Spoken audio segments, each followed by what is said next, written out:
Hey good morning everyone. So karon guys, ano sa ako sa ko little garden. Dinhi ko sa ko ang garden guys kay mang-harvest ko sa green peas. Hala. I'm gonna harvest my green peas. Kailangan na ni siya harveston para di na maguwang ba. Ayan, mang-harvest ta. Oo.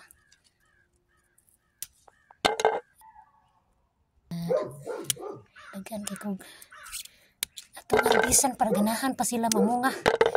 Anak na siya. Daghan ka sila mo. Ayan, dagko kay ba. Mahal ba ang putusan eh. Ara. Di na pabutag Pasko. Harbison. Kaysa madaot. Ayan guys. Saba sa iro eh. Mura mag-ibalbal. Na. Ang sayang. Lalim na tago ang iba. Parang hindi na siya pabulak. Nabot sa ilalong. Nabot sila. Sakto. Kita.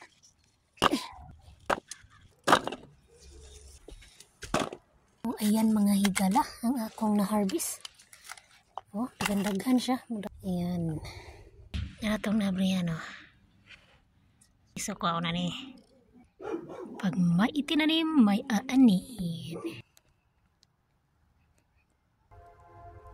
Tanara guys, ang atong na-harvest. Dako kaya ang atong bowl. Dagan pagal dito kay pamaniguang ni uban. Dagan pa nabilin. Gamera guni kaliso akong gitanom guys. Ako rang gi-testingan ba. Kaya first time na ako nagtanom og green peas. Last year I planted green beans. So napa ko'y frozen green beans sa fridge. Usually sagol sa fried rice. Kanina kasi sa natin tanom sige ratag pang harvest.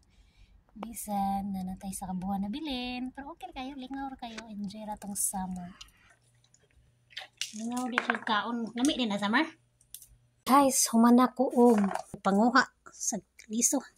So itong kapin grams. So, we will blanch this one and then freeze it. This heart beats perfectly.